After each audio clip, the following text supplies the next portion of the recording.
Coping with NATO's recent aggressive behavior has been unquestionably the most important issue on the Russian foreign policy agenda, an issue around which all other issues revolve.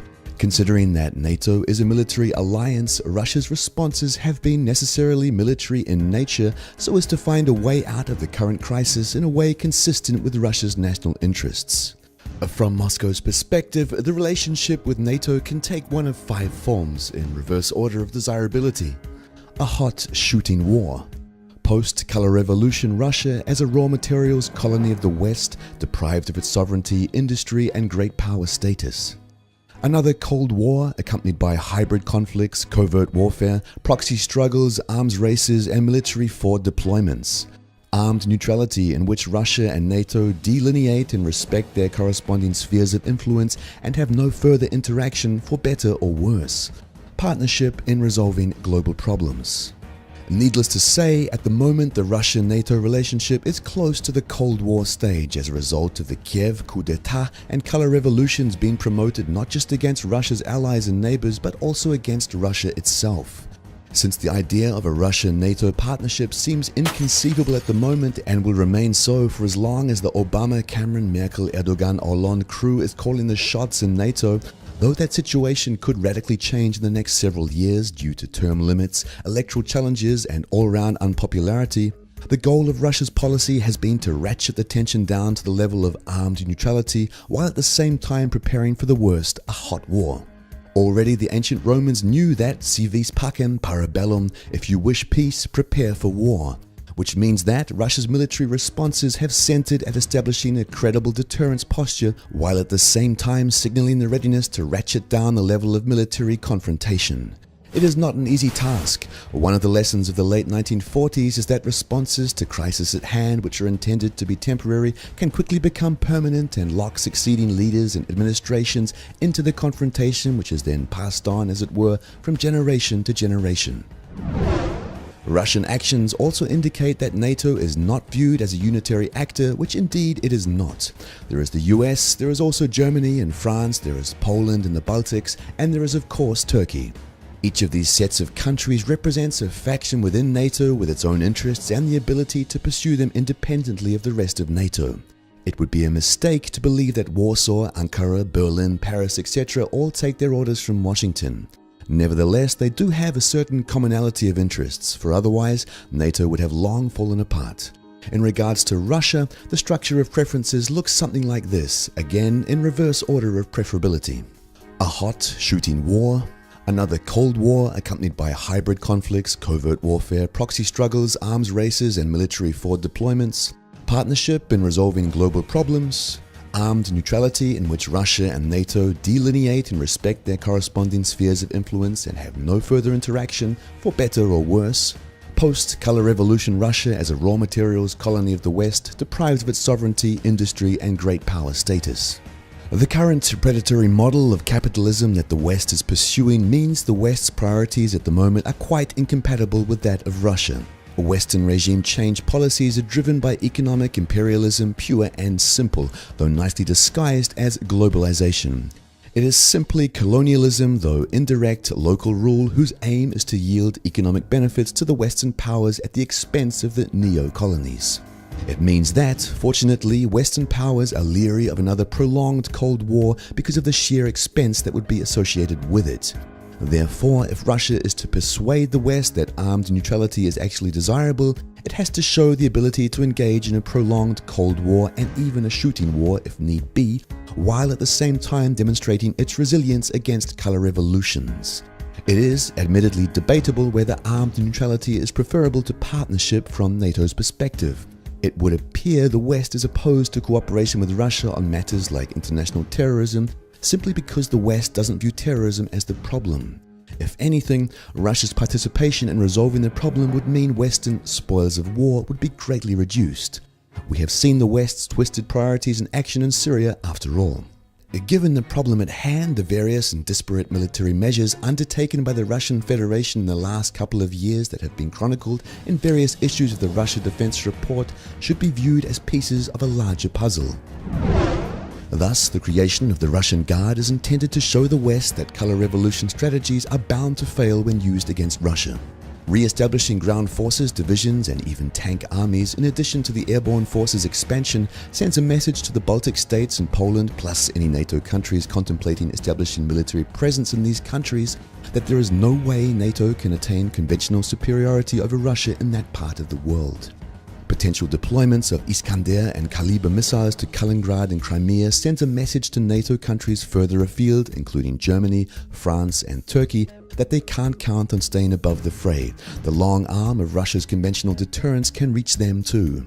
Finally, the US has been put on notice that any effort to undermine Russia's nuclear deterrent will face multifaceted response of targeting anti-ballistic missile sites and deploying new ICBMs and SLBMs that can overcome and/or bypass US missile defenses. Is this approach, now at least 2 years in the offering, working? It's too early to say, though the upcoming Warsaw NATO summit will no doubt shed some light on NATO preferences. For now, the apparent unwillingness to commit to permanent troop basing in Eastern Europe and favoring troop rotations instead, which will no doubt prove very onerous for the thinly stretched, demoralized, and underfunded NATO land forces that have not recovered from the Afghanistan and Iraq debacles, suggests that the armed neutrality is at least being considered in NATO high councils. On the other hand, should the West's apparently terminal economic crisis take a turn for the worse, there is no telling what NATO might do in desperation. For that reason, one should not expect anything better than Russian NATO armed neutrality for many years to come, until the West adopts a more sustainable economic model that is not dependent on constant aggression.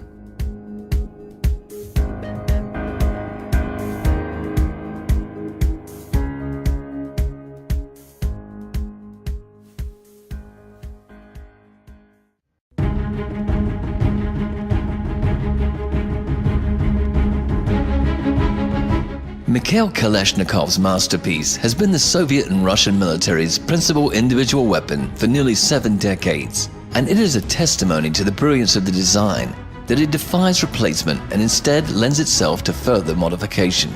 The most important change to the original AK design took place in the 1970s with the adoption of the AK-74, which, instead of the original 7.62mm intermediate round, used a lighter 5.45mm high-velocity round, which gave the weapon greater accuracy and improved lethality.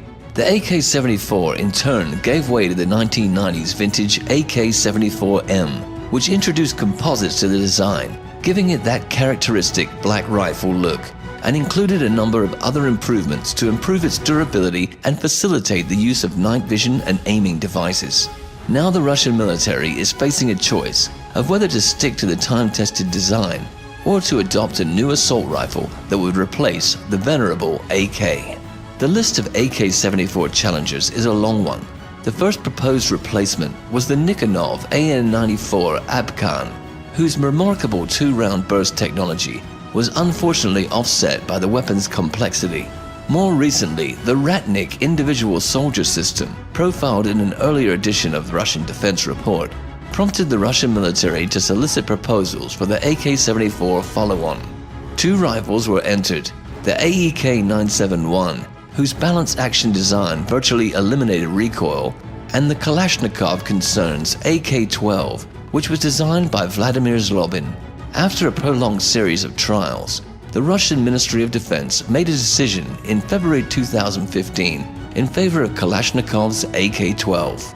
The AK-12 combines its predecessor's best qualities with improved accuracy and ergonomics. Its design allows the operator to perform key operations, like releasing the magazine or manipulating the safety and selector switch, with one hand and without the need to take the finger off the trigger.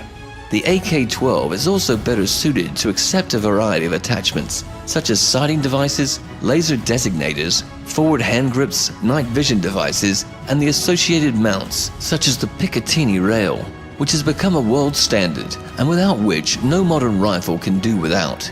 In addition to the standard AK-74 and RPK magazines, the AK-12 can use the newly designed 60-round and 90-round magazines.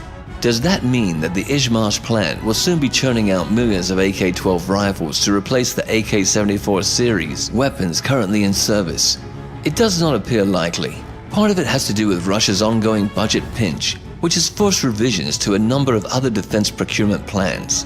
But the bigger reason is that the AK-12 just does not offer enough of an advantage to warrant such a dramatic rearmament. Russia is not unique in that respect.